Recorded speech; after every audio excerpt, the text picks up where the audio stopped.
In this video, I'm rolling with Shahan again. Shahan recently earned his blue belt after 2 years at the academy.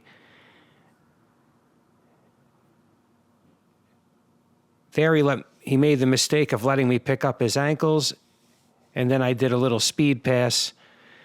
The old man still has a little speed. So Shahan just got his blue belt, well-deserved. He's been really putting it on people at the gym. It's been very impressive, actually, to watch. He's been wrestling up. He's been doing everything that I've ever shown him, plus everything he's learning at the academy. So I'm definitely not taking credit for it, but I definitely see him using things that I've showed him. He's a smart guy. He absorbs it very well.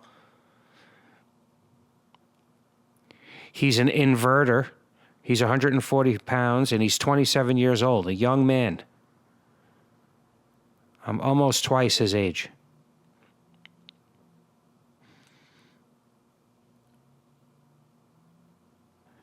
So here I have my knee on belly position, but I'm not smashing him. It's just like a controlling position. And I have him in the gift wrap. So I have his arm wrapped around his neck. Now I have his leg also. Now he's an inverter, so you have to shut him down quick, otherwise he'll be spinning all over.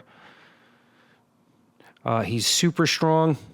I know I say that a lot, but if you look at him, he's a wide, fit, 27-year-old man. And he's always moving. He's always trying to do something. He doesn't stall. I just have him pinned here.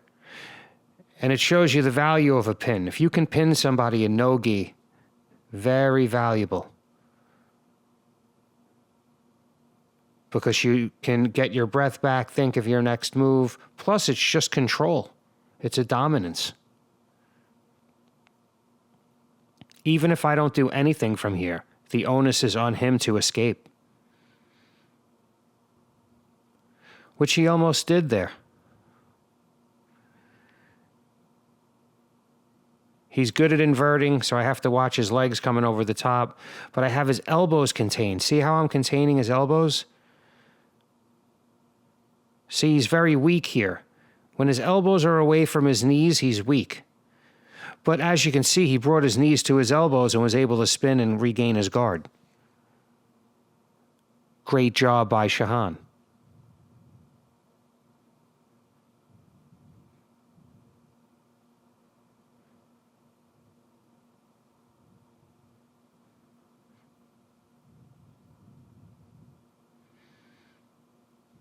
So here he does a good job of standing up,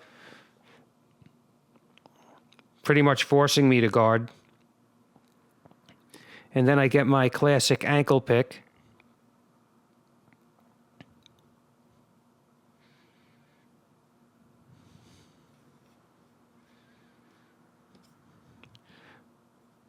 I'm able to push him to the far side of the mat.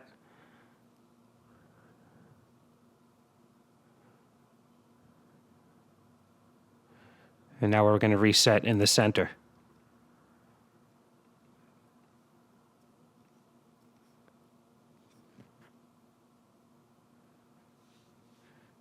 He likes to start with his feet on my knee, but as you can see, that lets me just pull his foot in. And if I was a foot locker, he'd be finished already.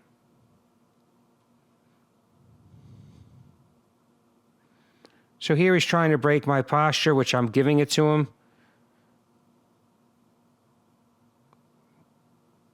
He's looking for a butterfly sweep. I'm giving him like forward pressure. I'm looking to kill his connection by changing the angle of his legs, putting my chest on the back of his knee there. Here I'm threatening the toe hold, which you could finish from there if you get his foot up to his butt. And he knows that, so he's got to defend that. Plus, I'm sitting on his leg with my staple pass. It's not my staple pass, but I'm sure it's been around a long time, but it's something I've been working on.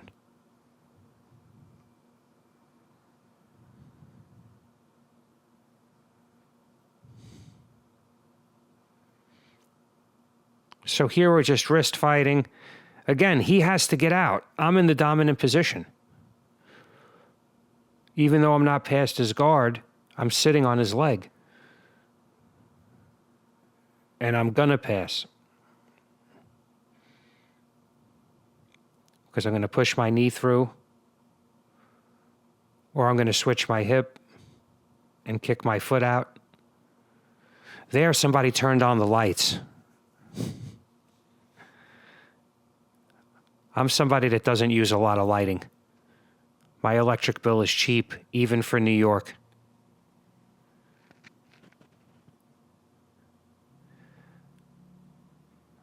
So here I have him contained. I'm keeping his right elbow off the floor.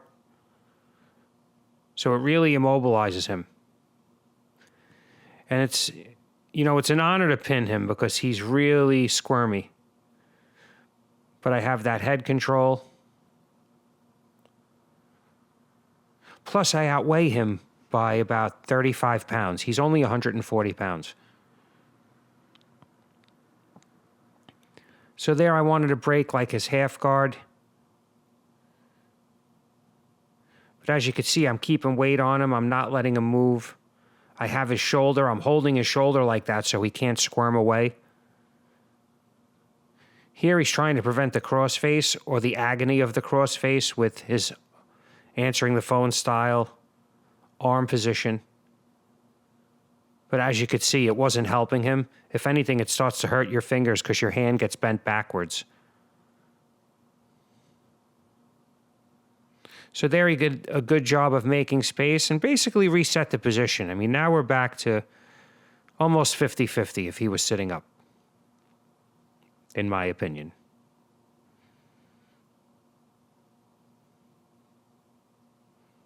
So here he's got like his bottom leg's not really doing anything. It's a hook, but it's not on my waist. It's not preventing me from taking away that space. So I just keep getting closer. Because first you have to pass the legs, and then you have to use leg control and then switch to upper body control. There I'm looking to peel his leg off. Again, I want to do all this in a manner that uses as little effort as possible. There he tried to invert, and I scooped under his leg and threw him on his back. Also, that helps that he's lighter than me.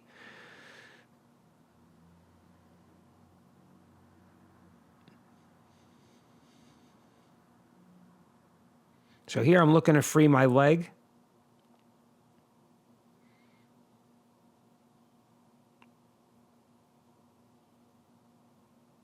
Again, my hands are on his biceps. I do that because it prevents him from doing what he wants to do. See, he's trying to raise his arms to get away from it. Then when he brings his hands back down, I grip his wrists. So again, see that right leg? He's got a right leg there. It's just floating. In the beginning, our mind, it's hard for us to make that 4-point connection, to really think about it, because it's too much info. Some guys only do 2-point connections in the beginning, if that. Then as they become more advanced, they do 3. And I told Shahan, I go, imagine if you were using 4 points, how much better you would be. So here he's trying to pull my wrist across. I explained to him later that when he does that, he should pull my head down, so he should get a clinch with his left hand and pull my head across with his right. Pull my arm across. So you got the clinch, and then you're pulling my arm across. It breaks my posture. So there again, I have the ankle pick. He was able to pop right up, young and athletic, and I got it again. And I'm laughing because I told him, I said, you got to stop giving me this. If somebody goes to grab your ankle, you have to address that. You can't just let them grab your ankle. So when they go to grab your ankle, you grab their wrist. So here he's looking for an arm drag. But again, like he's trying to do it with one hand. I'm just wrist fighting. I could literally do this blindfolded, because I know where he's going to go with his grips. or I could feel it. Just there, I'm pushing him away by his face.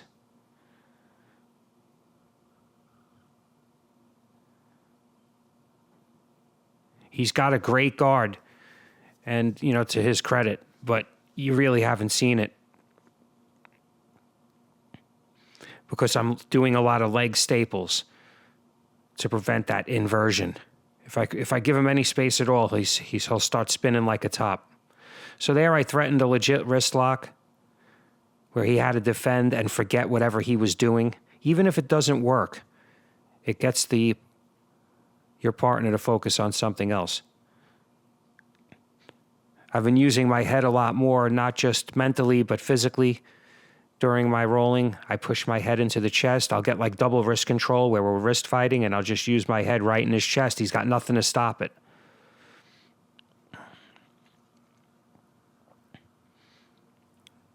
So here I'm giving him my posture. I could sit up. I could fight to stand up. I could put my knee in the middle. But I really want to see what he's going to do.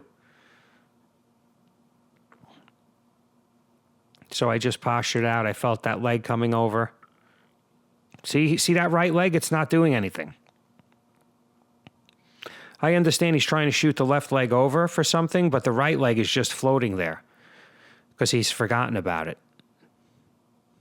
But I go over that with him at the end of the video. See, I could just go right to a leg entanglement, calf crusher, ankle lock.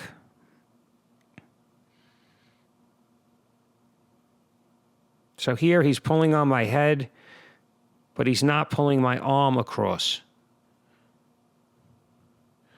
This is actually a good move that he does here, because what happened was my elbows are too deep. So even though I have both hands in and I'm not worried about the triangle, my elbows are too deep. And he's got good flexibility in his legs. If he knew, I mean, I'm defending, and I'm not sure if he knows, but he has a big double arm bar there. In my mind, I was thinking, it was like when you play chess with somebody and you make a bad move and then you hope they don't see it. Well, that's how I felt here, especially right here. I'm like, all he's got to do is pull down on my arms and he's got the finish. Excuse me. All he's got to do is pull down on my arms and he's got the finish. He's got to peel my hands from the top, but he's pulling like on my bottom of my arm. So I told him afterwards, I said, you know what? I'll give that to you. I think he would have figured it out eventually.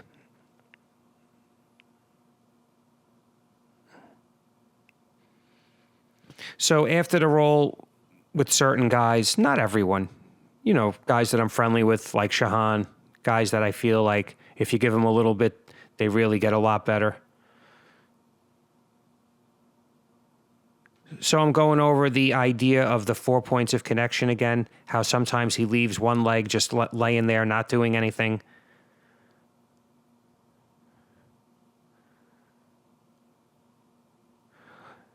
Which leads to getting your guard passed. So here, see, I have that left leg, now it's on his hip. And I'm pulling, you know, I'm making 4 points of connection. There I was able to kick his knee out. Again, we're not rolling at that point. I'm just showing him that if I could control his arm and kick his knee out. So the connection is important because it sets all that up. Without the connection, you have no chance at hitting a lot of those things.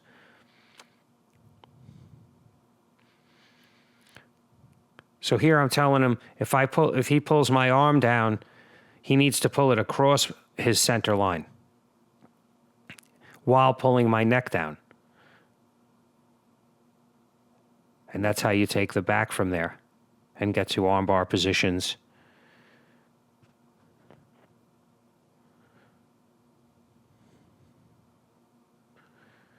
If you could just take a couple of minutes with somebody, it could really help their game. And it'll make your rolls with them more competitive. But thank you for watching. Check me out on Instagram at Jits over50. If you want to help support the channel, we have a Buy Me a Coffee link, or you could just buy anything through the X Marshall link. Use code Jits over50, you get 15% off. Thank you for watching. Please like, share, and if you haven't already, subscribe.